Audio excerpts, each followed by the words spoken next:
in these few minutes that I have left with you, I want to share with you this. This is a big problem. It's a big problem. I see this problem in America, and I'm also seeing it here.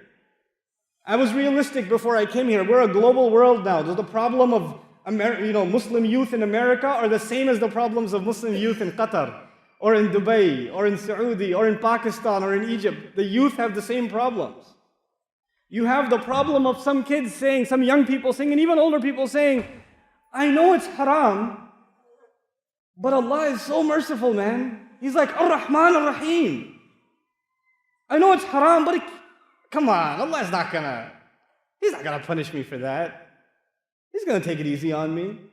I want to help you understand this problem. Because Allah described His love and His mercy with such an extreme way, some people might try to take advantage of it. Some people might say, it's just a little bit of drugs. It's not that much.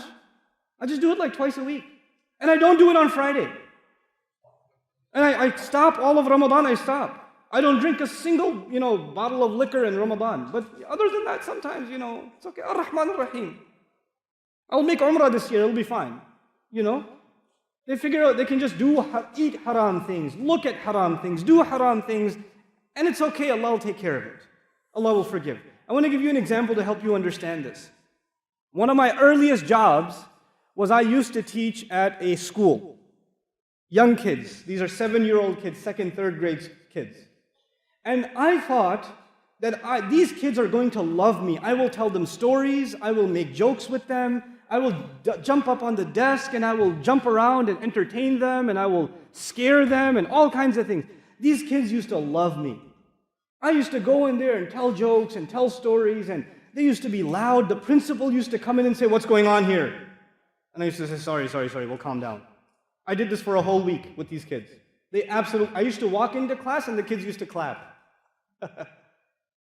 But then after a week, I go back into class and I say, okay guys, open up chapter 5. Nobody opens up chapter 5. They're all looking at me. Tell us a story. Tell us another joke. And kids are talking to each other. There are people jumping around. There's a kid who's got a pencil in his hand and he's writing his name on the wall. And he's looking at me and he's writing it. And he's looking at me again and he's writing it. You ever see that happen? And then his friend says, I think he sees you. He says it to him. And he goes, I know, but he's a nice guy. And he keeps going. They think I'm merciful. They think I'm kind. So they figure, hey, this is a nice teacher. We should do whatever we want. When Allah describes His mercy and His love, some slaves of Allah, man, they try to take advantage. Like Allah is so merciful, no problem. I'll give you one more example before I conclude. I haven't introduced Allah to you yet. Alhamdulillahi Rabbil Alameen Ar-Rahman Ar-Rahim is 2 ayat. There are 3 ayat that introduce us to Allah. But before I get to the 3rd ayah, I want to give you a simple lesson. Imagine there's a man and he has a slave. So this guy has a slave. And he tells the slave, you can do whatever you want. Here's the field. He owns a field. He says, you can do whatever you want in this field. You can eat whatever you want, go wherever you want. Just don't go on the other side. There's a line. He drew a line with chalk. Not even a fence. It's just chalk. Just don't go on the other side. So the slave is happy. He could do whatever he wants. And one day the slave is close to the border. And he falls. And he falls on the wrong side. And he immediately looks at the master staring at him. And he says, sorry. It was a mistake. And the master doesn't say anything. No problem. He doesn't say anything. So he gets up, he dusts himself off. He's okay. Next day he pretends to fall. And then says, sorry. The master doesn't even get up, doesn't even look angry. He says, this is pretty good. I mean, he told me not to go on the other side, but I've gone twice and I didn't get in trouble. This must mean it's okay. Some Muslim says, I had some haram substances and no lightning struck from the sky. Allah did not send like an axe wielding from the sky, chopping my tongue off when I lied. It should be okay. Allah is okay with it. You try to earn some money the wrong way, you look up at the sky, oh, nothing happened, I'm okay. I can do some more. So this slave starts going on the other side over and over and over again. And a whole year goes by. Now he spends most of his time on the other side. So the master calls him. After 1 year, he calls him. And he says, so, how's it going? Pretty good, pretty good. You're pretty kind. Love it. And he says, listen, remember when I told you shouldn't go on the other side? He goes, yeah, I remember. Well, I've decided to punish you for that. But I will punish you for I've been counting. Every time you went, and I will punish you for every single time you went, but I will punish you all at the same time. I was holding off. I didn't want to punish you right away. I wanted to punish you eventually. I mean, it was your choice. I didn't stop you from going. I just said, don't go. And I told you there will be consequences. But I've decided to get you right now with all of it. All at the same time, 1 year's worth of transgressions. This is Judgment Day. The human being thinks you can get away with whatever you're doing. No problem. I did something bad yesterday, nothing bad happened today. I should do it again today. Then I could do it again tomorrow, nothing's going to happen. It's all good. But Allah Azza wa Jal says, He puts the picture, He balances the picture, He says, Maliki yawmiddin. He's the master of, He's the owner of the day on which perfect judgment will be executed. Everybody will get exactly what they deserve. He's the master of that day too.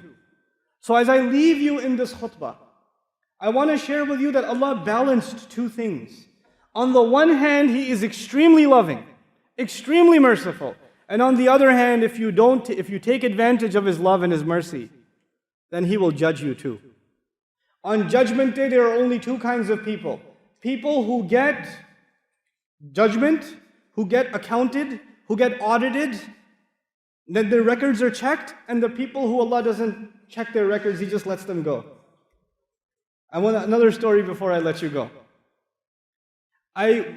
Soon after 9/11 in America, there was a lot of security at the airports. And of course, they gave Muslims special treatment when they travel. Right? So we had to take your shoes off and go through extra security and pat-downs and all of it. It's not like that anymore. The first couple of years were pretty bad. So one time I was traveling and nobody gave me extra security. I traveled like a regular person. I went through the metal detector and they did not say, sir, step on the side, let's give you an extra special treatment because you're a Muslim. Nothing. So I was surprised. I looked at the security guard and I said, I don't get it. But immediately the ayah came in my mind, hisaban yasira. Allah Azza wa Jal describes on Judgment Day, there will be people who will have their book in their right hand. فَسَوْفَ يُحَاسَبُ حِسَابًا يَسِيرًا فَأَمَّا مَنْ أُوتِيَ كِتَابَهُ بِيَمِينِهِ فَسَوْفَ يُحَاسَبُ حِسَابًا يَسِيرًا.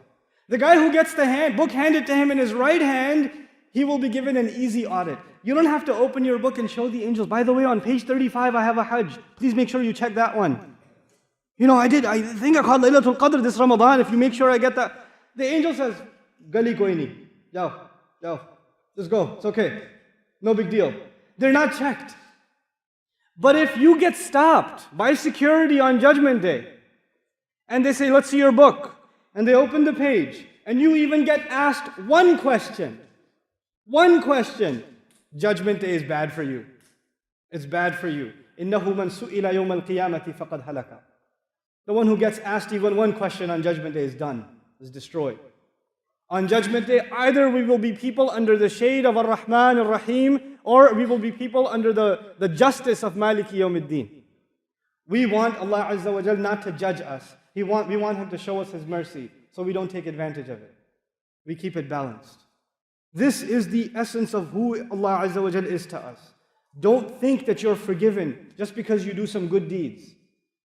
Don't think like that. And don't think Allah will not forgive you. If you've made mistakes all of your life, and you made mistakes even before you came to Salat today, if you did that, don't think that you're going to hell. You're not. Who says you're going to hell? You're still alive. The opportunity for tawbah is still there. Allah is still letting air into your lungs. He's still letting you breathe, which means He still wants you to come to Him. If He wanted you to be done, you wouldn't be alive right now. Everybody who's alive is because Allah wants them to make tawbah. That's a mercy of Allah to them. So you don't ever think it's too late for me, or I've done too many bad things. Allah will not forgive me. You're not bigger than the mercy of Allah. You're not bigger than the forgiveness of Allah. And at the same time, don't you ever think, and I should never think, that I will only do a few bad things, it's no big deal though. I read a lot of Quran, I'm okay. I make salat in the masjid, I'm okay. I have some bad habits, they're hard to let go of, but it's okay, Allah will forgive those. Nuh-uh. There are some people who only have one sin, and they keep doing it over and over again. It's one problem they have, and they don't let it go. Allah Azza wa Jal describes this in the Quran. بَلَا مَنْ كَسَبَ سَيِّئَةً وَأَحَاطَتْ بِهِ خَطِيئَتُهُ فَأُولَٰئِكَ أَصْحَابُ النَّارِ. The guy who earned one sin, he's obsessed with one problem. He's got one addiction. It could be alcohol, it could be drugs, it could be pornography. I don't know, it could be something for you. It could be your anger, it could be abusive language, it could be backbiting. I don't know what your problem is. We all have some problem. But you don't let go of it. You hold on to that sin and you say, it's just one problem. Everything else is good though. You accept it. Then Allah says you get wrapped up into that sin. And those are people of fire. Those are people of fire. They don't let go of their sin. May Allah Azza wa Jal help us accept the fact that we are slaves of His. And may Allah Azza wa Jal help us earn His mercy and His love in this dunya and in the akhirah. النور ألبسنا حسنا وتيجانا والأنس والشحنا نورا وتبيانا في أرضنا بزغت شمس بها ألق والكون أنشدنا يروي حنايانا النور ألبسنا حسنا وتيجانا والأنس والشحنا نورا وتبيانا في أرضنا بزغت شمس بها ألق والكون أنشدنا